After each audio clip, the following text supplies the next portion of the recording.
pradėjome rapsų sėją ir jau turime sudygusi ir šiai dienai 2-3 besirodantis lapelis.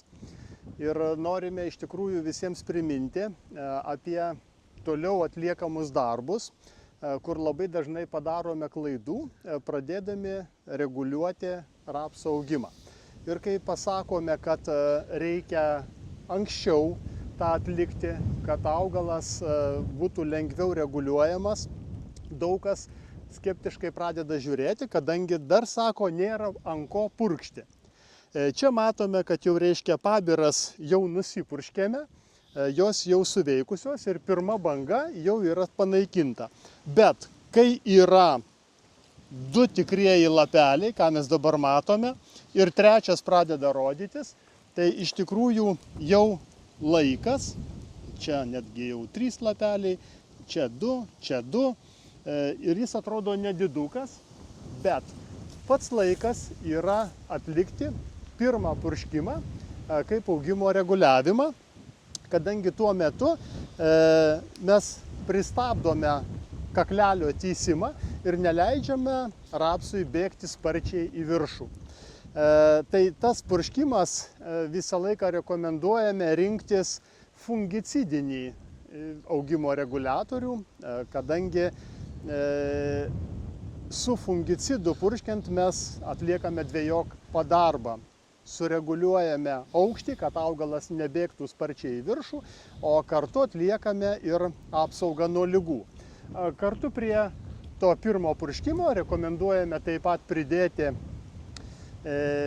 pusę litro citohelpo, citokininų, pusę litro boro ir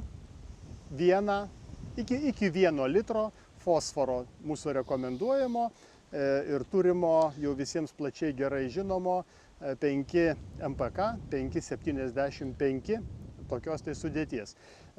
Žinoma, kartu pridėti ir insekticidą. Dabar, kodėl reikia rinktis iš tikrųjų fungicidinį reguliatorių, plačiau Juozas apibūdintų.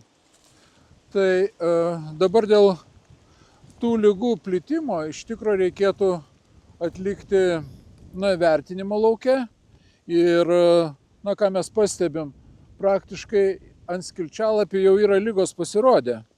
Ir pagrinde vis dėlto mes turėtumėm žiūrėti fomozę ir kadangi pradžia ir būna ant skilčialapių, ant pirmųjų lapelių ir jau tos dėmelės turi piknydžių, kurie yra pirminis užkratas.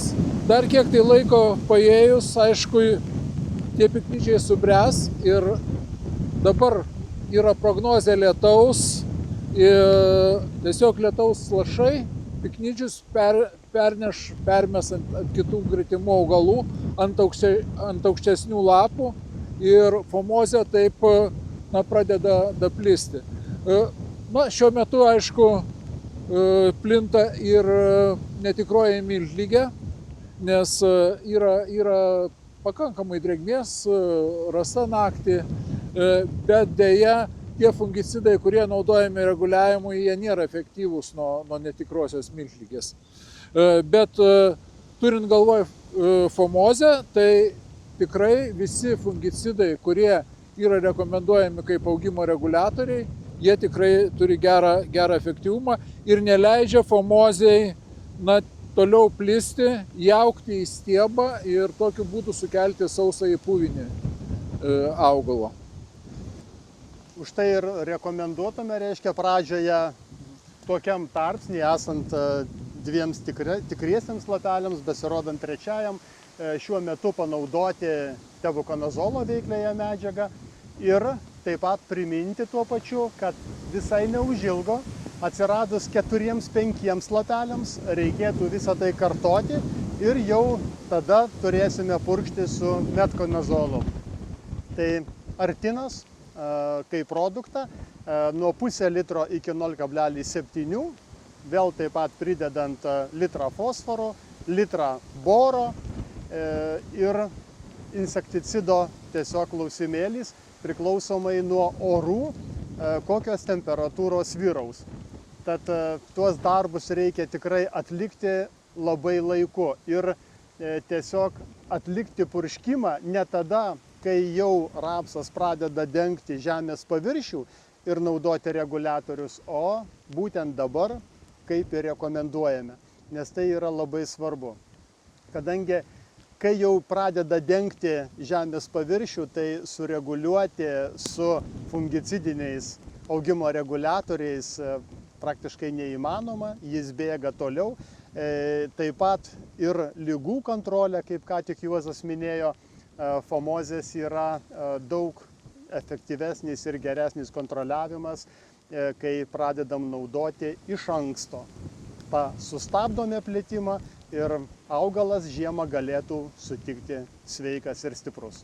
Žinoma, labai dažnai atsitinka, kad mes nespėjame padaryti laiku ir žiūrint dabar, prasideda dabar šiuo metu lietus ir kiek čia jo prilis, tai gali atitolinti šiek tiek tą purškimo galimybės ir tada reikia vis tiek stengtis nesuvėlinti, bet bent jau, tarkim, tada ties 4 lapeliu atlikti purškimą su artina, bet jau padidintą metkonazolo normą, kalbėkime apie 0,7. Ir jeigu tai yra orientuota į vieną purškimą, tada taip pat citokininų turime padidinti iki 0,7 ir vienu purškimu padaryti tą augimo stabdymą ir taip pat, kaip ir sakau, ir apsaugą nuo ligų.